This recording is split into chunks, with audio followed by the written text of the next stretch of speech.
Bagaimana kalau bejana ini terkena daripada jilatan anjing?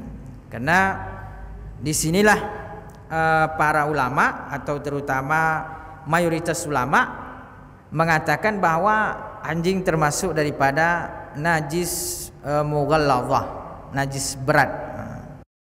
Assalamualaikum teman-teman. Jangan lupa klik subscribe di channel Tafakur Video ya, dan aktifkan tanda loncengnya.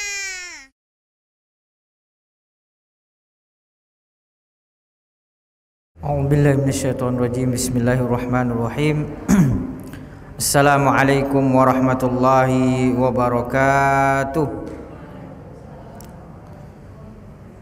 Alhamdulillahi rabbil alamin, wassalatu wassalamu ala asyrafil anbiya'i wal mursalin sayyidina wa maulana Muhammadin wa ala alihi wa ashabihi ajma'in. Subhanaka la ilma lana illa ma 'allamtana innaka antal alimul hakim. Bismillahilladzi la yadurru ma'asmihi syai'un fil ardi wala fis sama' wa huwas sami'ul alim. Amma ba'd. Bapak Ibu hadirin dan hadirat jamaah salat maghrib yang dimuliakan Allah Subhanahu wa taala, para pengurus masjid serta tokoh masyarakat, alim ulama dan seluruh kita yang hadir di tempat ini, mudah-mudahan setiap langkah kita menuju tempat ini adalah sebagai bekal kita atau sebagai keutamaan serta fadilah di sisi Allah Subhanahu wa taala. Karena itu adalah jaminan dari Allah Subhanahu wa taala bagi mereka yang melangkahkan kakinya ke masjid dan melangkahkan kakinya ke majlis ilmu.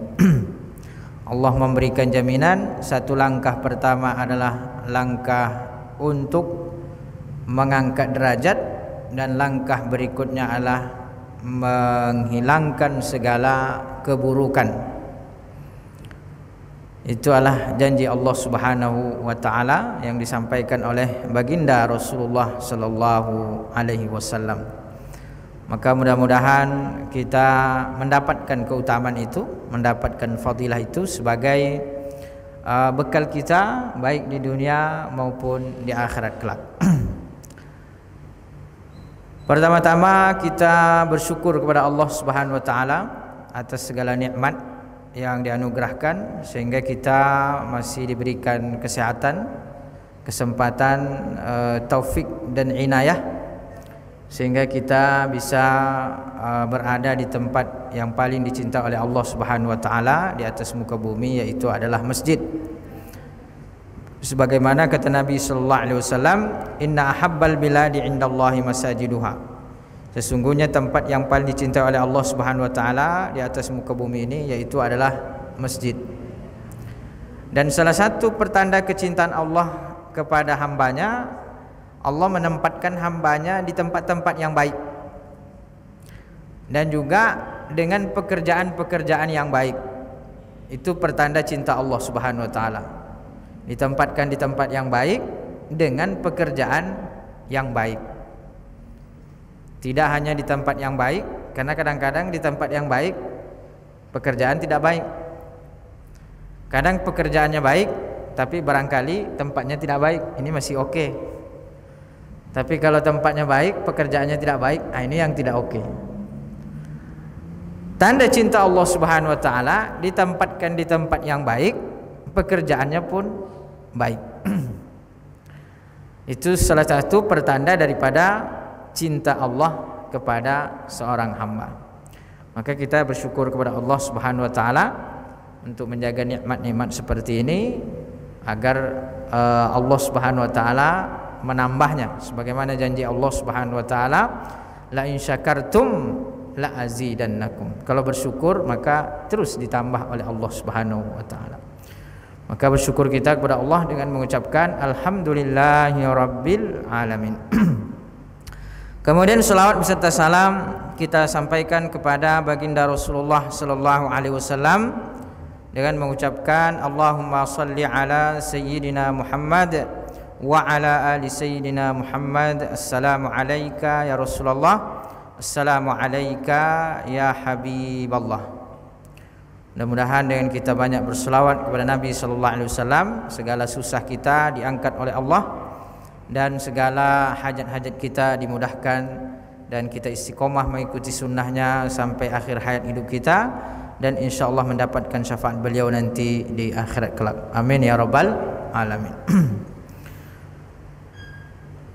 Hadirin dan hadirat mulakan Allah Subhanahu wa taala, alhamdulillah kita masih melanjutkan kajian hadis atau buku kitab hadis hukum yang ditulis oleh Imam Ibnu Hajar Asqalani yang disebut dengan Bulughul Maram.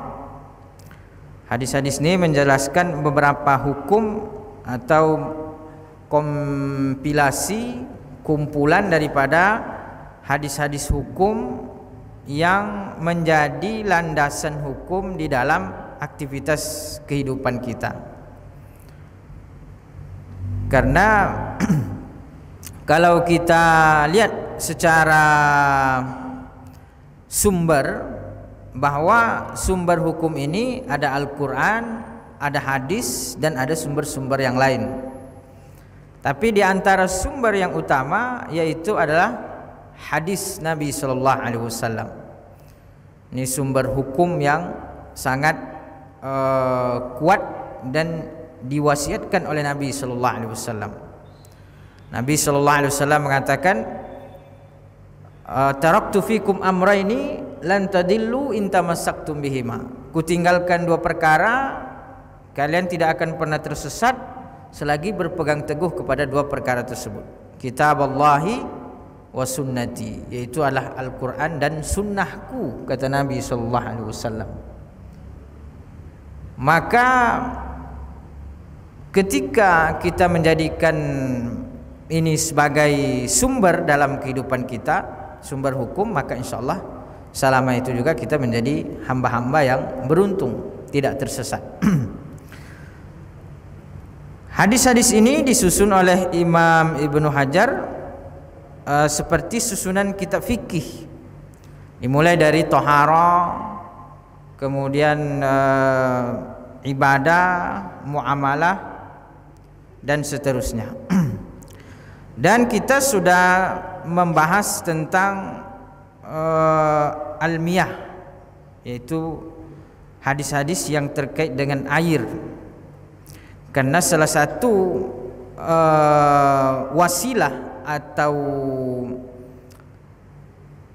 benda yang dipakai untuk bertaharah, bersuci, yang paling utama yaitu adalah air. Maka para ulama sangat memperhatikan daripada bagaimana air yang kita pakai bersuci ini agar betul-betul mensucikan. Jadi airnya ini suci plus mensucikan. Itu sangat diperhatikan oleh para ulama, karena taharah ini adalah berkaitan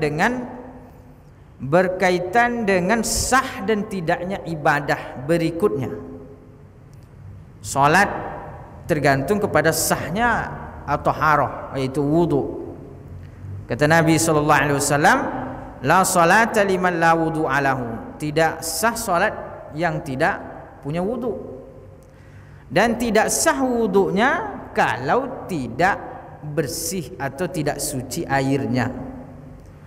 Maka disinilah para ulama kenapa sangat memperhatikan secara detil tentang kriteria air yang bisa dipakai untuk bersuci, karena kesucian ini sangat penting.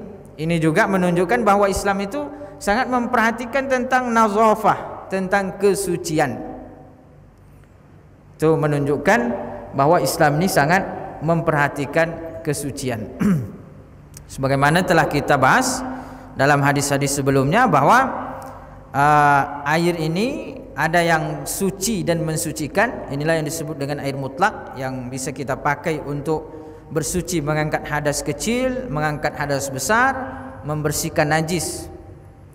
Dan ada juga air yang suci tetapi tidak mensucikan. Suci dia tapi tidak mensucikan. Sebagaimana yang kita sebutkan diantaranya adalah air musta'mal. Air musta'mal ini menurut mazhab Syafi'i suci tapi tidak mensucikan. Kenapa dia disebut musta'mal? Karena sudah dipakai untuk bersuci dari hadas besar ataupun hadas kecil. Jadi bekasnya air yang jatuh dari badan kita dari bersuci dari hadas kecil maupun hadas besar. Ini disebut dengan musta'mal. Nah, ini suci. Jadi kalau kita berwudu, air yang jatuh dari muka kita ini, wudu wajib nih, bukan wudu sunnah, basuhan pertama, ini air yang jatuh itu suci sebenarnya. Andaikan ditampung, itu masih suci, tetapi tidak bisa dipakai untuk bersuci. Jadi kalau orang berwudu ditampungnya kemudian mau dipakai berwudu lagi, itu tidak sah, karena dia suci tetapi tidak mensucikan. Ini disebut dengan musta'mal. Begitu juga ketika air ini jatuh kepada air yang kurang daripada 2 kula. Sebagaimana kita sebutkan bahwa 2 kula ini kurang lebih ya 200 liter lah. Nah, kalau kurang dari situ, ketika bekas basuhan kita ini bersuci dari hadas kecil maupun hadas besar terpercik ke air tersebut, maka air yang kurang dari 2 kula ini juga menjadi musta'mal. Nah, makanya kenapa dahulu kita diajarkan berwudu dari ember itu agak jauh. Jadi kalau membasuh muka ini agak jauh dari ember. Itu kalau kita pakai bak atau misalnya pakai ember. Tapi kalau pakai keran itu sudah tidak ada masalah, karena keran ini mengalir. Atau di bak air yang lebih daripada 200 liter. Di ukurannya kurang lebih 60 cm persegi. Ini kalau bak kita 60 cm persegi berisi air penuh, maka itu sudah lebih daripada 2 kula. Artinya ketika kita mandi wajib, mandi besar, balik airnya ke situ, tetap airnya ini menjadi air yang suci dan mensucikan. Tapi kalau kurang dari situ harus hati-hati, jangan sampai air ini kembali, karena kalau kembali maka akan menjadikan musta'mal. Ini menurut mazhab Syafi'i, berbeda dengan mazhab yang lain. Kalau mazhab yang lain, air musta'mal ini suci dan mensucikan. Ini ada khilaf di antara para ulama. Tapi kita lebih kepada ibadah kita ini lebih mengikut kepada mazhab Imam Syafi'i, sebagaimana yang sudah turun temurun dan kitab-kitab yang kita kaji. Kemudian juga ada air yang suci dan tidak mensucikan, seperti tadi air musta'mal. Kemudian juga air yang sudah tercampur dengan benda-benda yang suci dan dominan, seperti air teh, air kopi. Ini kan air teh, andaikan kita punya air teh 1 ember, kita ingin berwudu tidak ada air misalnya, maka air teh ini tetap tidak bisa dipakai untuk bersuci. Memang dia suci tapi tidak mensucikan, karena sudah keluar dari kategori sebagai air mutlak.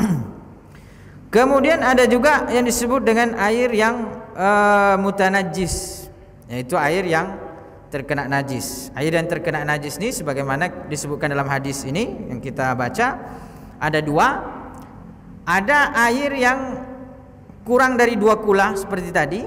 Kalau air kurang dari 2 kula terkena najis, maka selesai urusan, walaupun tidak ada yang berubah, sudah najis. Jadi kalau air kurang dari 2 kula, kurang dari 200 liter, kena najis, selesai urusan. Air itu tidak bisa dipakai untuk bersuci, walaupun tidak ada yang berubah.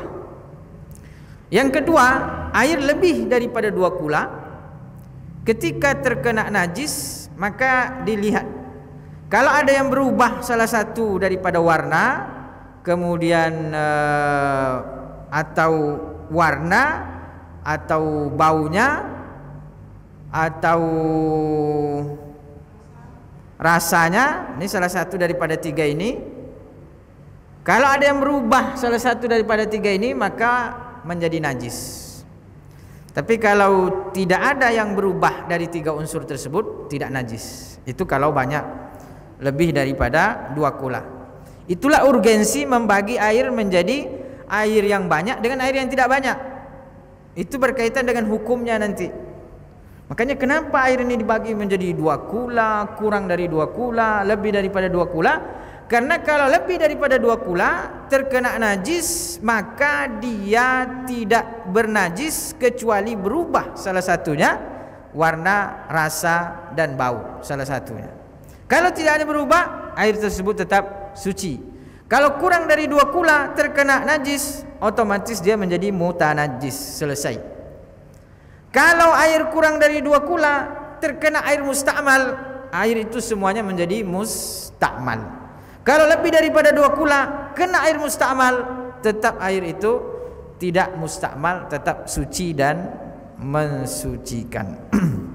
Itu beberapa kesimpulan hadis yang pertama, kedua, dan hadis-hadis yang terkait dengan air. Nah, ini bermakna bahwa Nabi SAW sangat memperhatikan dari sisi kebersihan, tidak hanya memperhatikan dari sisi air yang dipakai, tetapi juga kadar air ini, sehingga air tersebut betul-betul memenuhi kriteria untuk dipakai bersuci.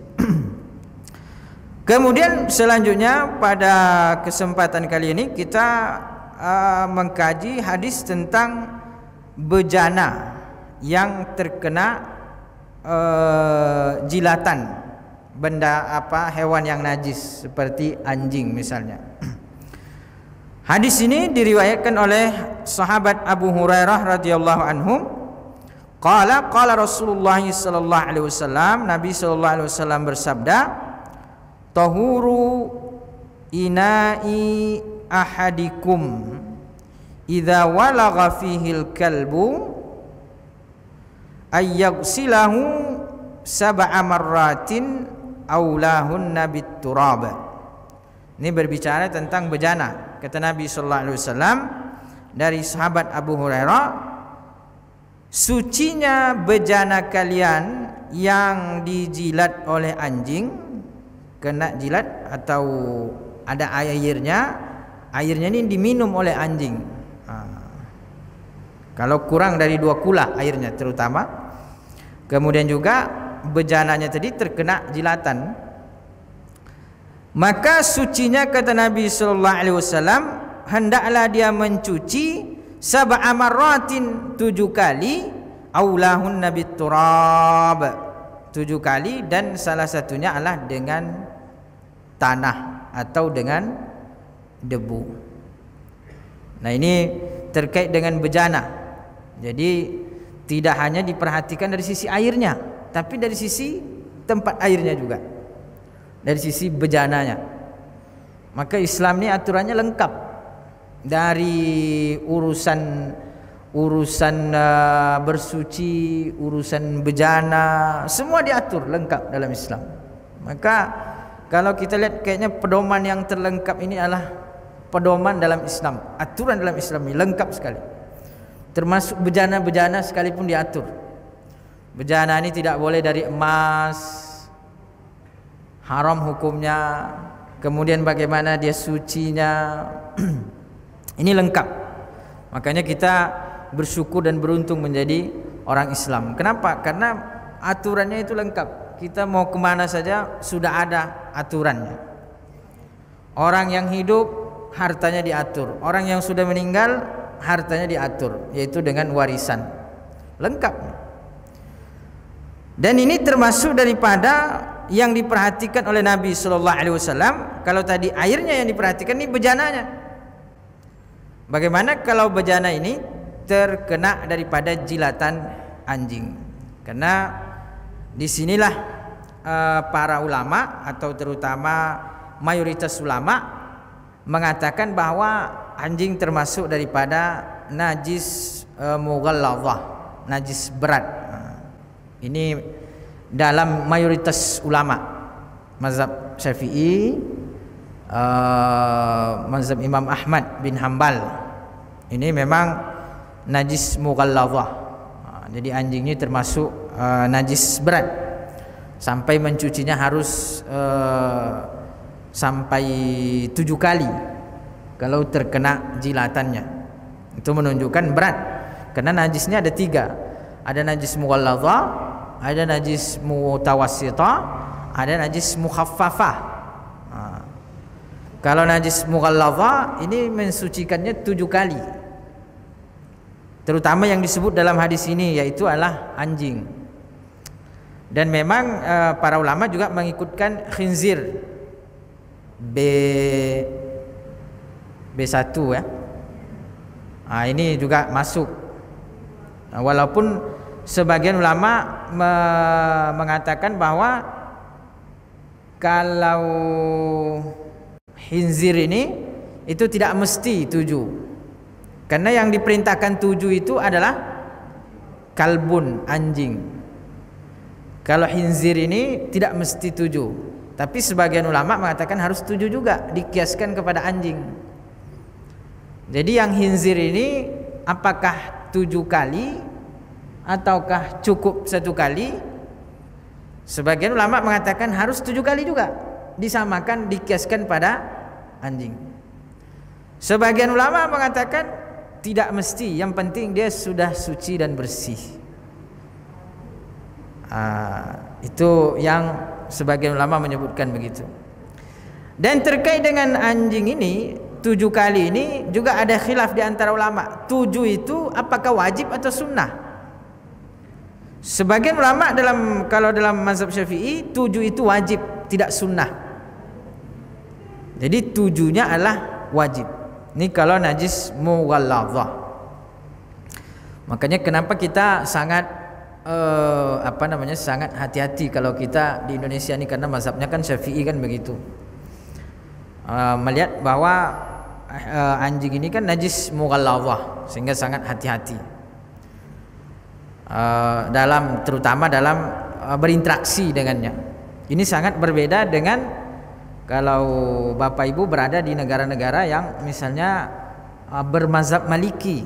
Nanti jangan heran, misalnya kalau pergi ke suatu negara ini umat Islamnya memelihara anjing misalnya, bahkan dimasukkannya ke rumah dan lain sebagainya. Karena ada mazhab fikih, ini anjing ini tidak termasuk daripada yang najis, jadi suci. Itu dalam sebagian mazhab, itu mazhab Imam Malik. Makanya ada yang dia santai begitu. Nah, ini harus kita pahami sebagai wawasan, sehingga ketika kita melihat suatu negara tertentu yang mana di situ misalnya mayoritas mazhab Imam Malik, itu biasa mereka. Tapi kalau kita masuk sebagai kategori najis mughalladzah, karena sesuai dengan hadis diperintahkan untuk mencuci 7 kali. Kalau najis mutawassithah itu tidak harus 7 kali. Tapi kalau najis mutawassithah ini cukup menghilangkan benda najisnya, alirkan air, dah cukup. Jadi hilangkan kalau najis mutawassithah seperti kotoran manusia, kotoran hewan, kotoran berbagai macam bentuk najis. Itu banyaknya najis ini najis mutawassithah. Kalau najis mughalladzah tadi menurut ulama hanya 2 tadi. Hanya 2 itu saja. Kalau najis mutawassithah ini banyak. Nah, bagaimana cara mensucikan najis mutawassithah? Ambil bendanya, alirkan air. Dah. Tapi kalau najis mukhaffafah, najis ringan, itu tidak perlu diambil bendanya, cukup percikan air saja.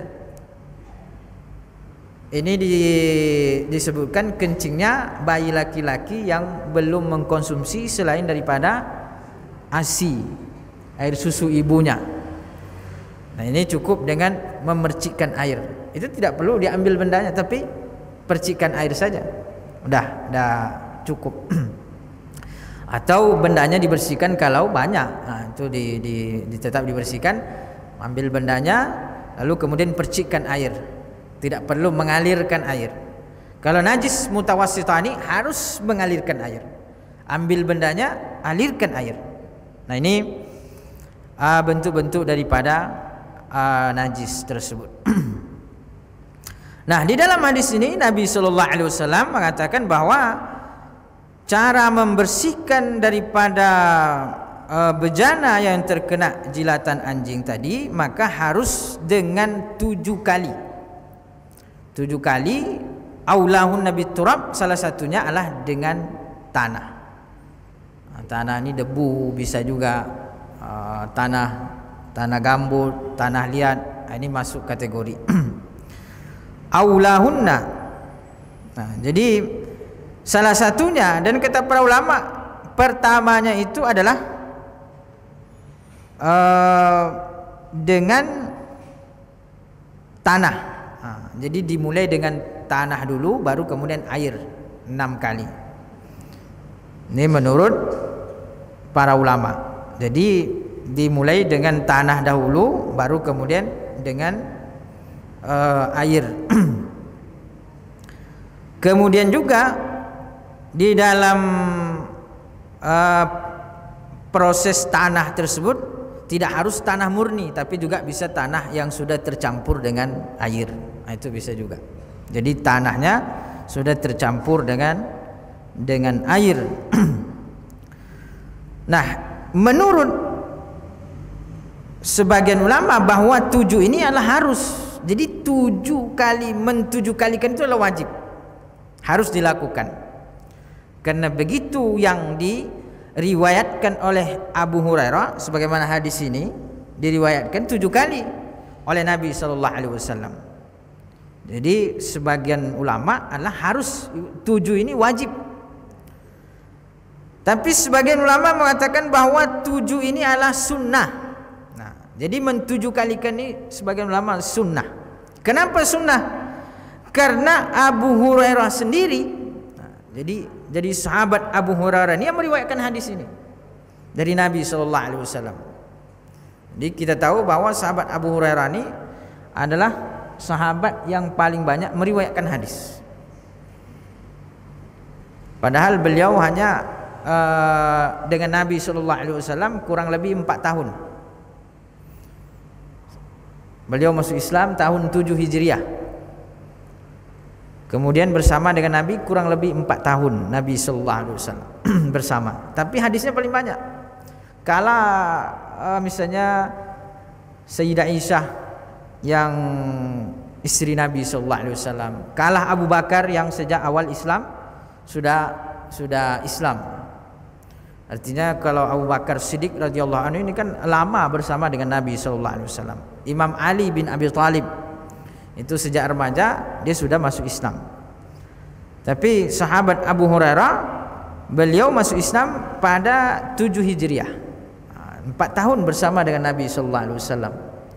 Tapi dari sisi periwayatan hadis, ini beliau paling disebutkan sahabat paling banyak meriwayatkan hadis. Kenapa demikian? Karena beliau mendapatkan doa dari Nabi SAW. Apa yang didengar oleh Nabi, dia tidak pernah lupa. Maka doa Nabi, apa yang didoakan oleh Nabi ini kan makbul. Didoakan sahabat Ibnu Abbas menjadi ahli ilmu, betul-betul beliau menjadi ahli ilmu. Didoakan sahabat yang lain punya harta banyak, betul-betul punya harta banyak. Didoakan oleh Nabi SAW, ada yang buta datang kepada Nabi SAW minta doakan sembuh. Kata Nabi, kalau engkau mau saya doakan, kalau engkau mau bersabar dengan kondisi itu, bersabar. Kalau mau ku doakan, aku doakan. Kata sahabat ini, doakan ya Rasulullah. Didoakan sembuh.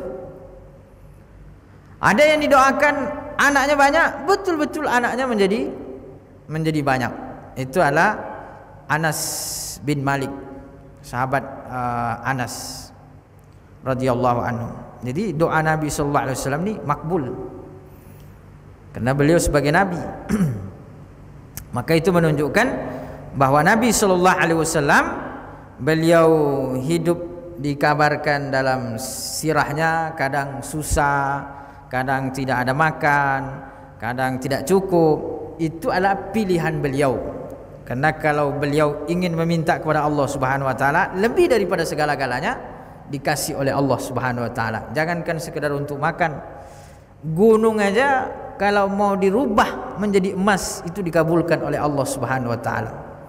Itulah Nabi sallallahu alaihi wasallam. Beliau memilih kenyang sehari, lapar sehari. Nabi sallallahu alaihi wasallam. Jadi pilihan beliau hidup tidak ada makanan kurang. Ini adalah pilihan beliau, Nabi sallallahu alaihi wasallam. Nah, beliau mendoakan kepada sahabat Abu Hurairah agar apa yang didengar tidak pernah lupa. Akhirnya betul-betul bahwa sahabat Abu Hurairah ini didoakan tidak pernah lupa. Apa yang didengar tidak pernah lupa. Ada yang minta lagi, kata Nabi sallallahu alaihi wasallam, Abu Hurairah sudah mendahuluimu. Jadi ada yang minta lagi didoakan agar tidak lupa, kata Nabi itu sudah didapatkan oleh Abu Hurairah. Maka sahabat Abu Hurairah ini paling banyak meriwayatkan hadis. Kemudian yang kedua, sahabat Abu Hurairah, beliau sejak masuk Islam fokus. Saking fokusnya beliau tidak punya rumah. Rumahnya itu adalah Masjid Nabawi. Itulah rumah sahabat Abu Hurairah. Jadi sejak masuk Islam beliau dari negerinya datang ke Madinah, itu tidak ada pekerjaan lain selain daripada mengikuti taklim Nabi SAW. Jadi kemana Nabi pergi beliau ikut. Makanya paling banyak didengar. Bahkan sahabat-sahabat yang lain, sahabat ini kan aktivitasnya juga bermacam-macam. Ada yang berdagang, pergi pagi pulang sore. Ada yang bertani, pergi pagi pulang sore, dan lain-lain sebagainya, punya aktivitas. Mereka ini ketika pulang dari pekerjaannya, mereka selalu menjumpai Abu Hurairah radhiyallahu anhu dan bertanya apa yang disampaikan Nabi pada hari itu. Ini sahabat Abu Hurairah. Jadi beliau sejak masuk Islam ni fokus saja menemani Nabi sallallahu alaihi wasallam sampai Nabi meninggal dunia. Makanya beliau paling banyak. Tapi konsekuensi daripada apa yang beliau jalani ini, fokus dengan Nabi sallallahu alaihi wasallam, konsekuensinya berat juga kalau menurut kita. Kenapa berat? Beliau sampai tidak punya rumah. Sampai disebutkan ganti pakaian aja susah. Betul-betul miskin hidupnya. Sampai susah lah. Ini beliau bersama dengan beberapa kawan-kawan ketika itu. Maka disebutlah sebagai kaum suffah. Kaum suffah. Jadi pakaiannya itu adalah dari wol-wol domba, bulu binatang. Itu yang dibuat sebagai sebagai pakaian, karena begitu susahnya. Karena mereka tidak ada pekerjaan kecuali hanya mengikuti Nabi sallallahu alaihi wasallam. Makanya karena mereka begitu gigih dalam belajar, maka banyaklah hadis-hadis yang diriwayatkan. Terbanyak, walaupun bersama dengan Nabi sallallahu alaihi wasallam atau Islamnya dengan Nabi sallallahu alaihi wasallam tidak lama. Tetapi hadis yang diriwayatkan itu paling banyak. Nah, ini ada kisah sahabat-sahabat ini, termasuk diantaranya Abu Hurairah, itu cemburu kepada sahabat-sahabat yang punya harta berlebih. Mereka datang kepada Nabi sallallahu alaihi wasallam mengadu, "Ya Rasulullah, sahabat-sahabat kami ini yang punya harta, mereka solat seperti kami solat. Mereka berpuasa seperti kami berpuasa." Karena kalau sholat kan tidak butuh modal besar. Yang penting sudah ada pakaian, sudah tertutup auratnya, ini sudah bisa sholat. Puasa apalagi? Puasa minum sahurnya, berbukanya juga ada makanan, minuman, ini sudah bisa. Maka ibadah sholat, ibadah puasa ini tidak membutuhkan harta yang banyak. Maka kata sahabat yang kurang kurang dari sisi harta ini, termasuk diantaranya Abu Hurairah, mereka datang kepada Nabi SAW mengadu, "Ya Rasulullah, sahabat-sahabat yang punya harta lebih, mereka sholat seperti kami sholat, mereka berpuasa seperti kami berpuasa, mereka haji, kami tidak bisa haji, mereka bersedekah, kami tidak bisa bersedekah. Tentu kami lewat dari segi amal ya Rasulullah." Nah, jadi sahabat ni memang mereka betul-betul saling fastabiqul khairat, berlomba-lomba di dalam kebaikan. Jadi ada iri, ada hasad, ada ada iri, tapi di sini iri dalam makna yang baik. Karena kata Nabi sallallahu alaihi wasallam, kita boleh iri terhadap orang yang melakukan kebaikan. Artinya boleh iri terhadap orang yang punya harta, dia berinfak banyak, maka kita iri ingin seperti dia, itu boleh kata Nabi sallallahu alaihi wasallam. Orang banyak amalan, boleh kita iri dengannya karena kita ingin seperti dia dari segi amalan. Begitulah sahabat, mereka berlomba-lomba. Maka Nabi sallallahu alaihi wasallam memberikan tips. Kalau kamu mau sama dengan mereka, baca subhanallah 33 kali setelah sholat, alhamdulillah 33 kali setelah sholat, Allahu Akbar 33 kali setelah sholat. Maka kata Nabi sallallahu alaihi wasallam, engkau sama dengan mereka dari segi amalan. Kan ada amalan-amalan ini yang bisa sama walaupun dia tidak melakukan. Seperti amalan haji. Haji ini seimbang dengan orang yang bersuci di rumah, datang ke masjid sholat fardu.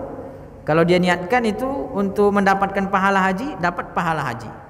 Kata Nabi sallallahu alaihi wasallam, orang yang bersuci di rumahnya, man tatahhara fi baitihi, kemudian datang ke masjid untuk melaksanakan sholat fardu, maka dia mendapatkan pahala seperti pahala orang yang pergi haji. Itu sebagai motivasi, menghibur. Nabi sallallahu alaihi wasallam menghibur. Walaupun pada hakikatnya ya tentu sebagai umat Islam itu kita mendamba untuk pergi haji, pergi umroh, tetap ada dambaan. Tapi bagi yang belum mampu itu bisa terhibur dengan, kan pahala haji ini kan besar nih. Kata Nabi sallallahu alaihi wasallam, al-hajjul mabrur, haji yang mabrur tidak ada balasannya kecuali surga. Al-hajjul mabrur laisa lahu jazaa illal jannah. Haji mabrur tidak ada balasannya kecuali surga. Tidak ada balasan kecuali surga, itu menunjukkan bahwa betapa besar balasan ibadah haji ini. Karena kata Nabi tidak ada balasannya kecuali surga. Maknanya bukan hanya balasannya itu bukan hanya surga. Tidak ada di situ, maknanya tidak ada balasan yang layak, yang paling afdal selain daripada surga. Tapi balasan-balasan yang lain ada. Karena kan amal kebaikan, amal pahala kita ini di dunia sudah dibalas oleh Allah Subhanahu wa taala. Buktinya kan kalau kita bersedekah bisa menyembuhkan penyakit, bisa memudahkan rezeki kita berikutnya. Berarti kan itu di dunia sudah dibalas oleh Allah. Kita berhaji, ada hadis menyebutkan bahwa berhaji menghilangkan kefakiran, berhaji begini-begini banyak manfaatnya. Berarti kan sudah dibalas juga. Tetapi makna di situ tidak ada balasan, artinya tidak ada balasan yang sempurna, yang paling sempurna, yang paling layak selain daripada surga Allah Subhanahu wa taala. Makanya sahabat ini cemburu, mereka bisa haji, kami tidak bisa haji. Maka kata Nabi sallallahu alaihi wasallam, ya itu seimbang.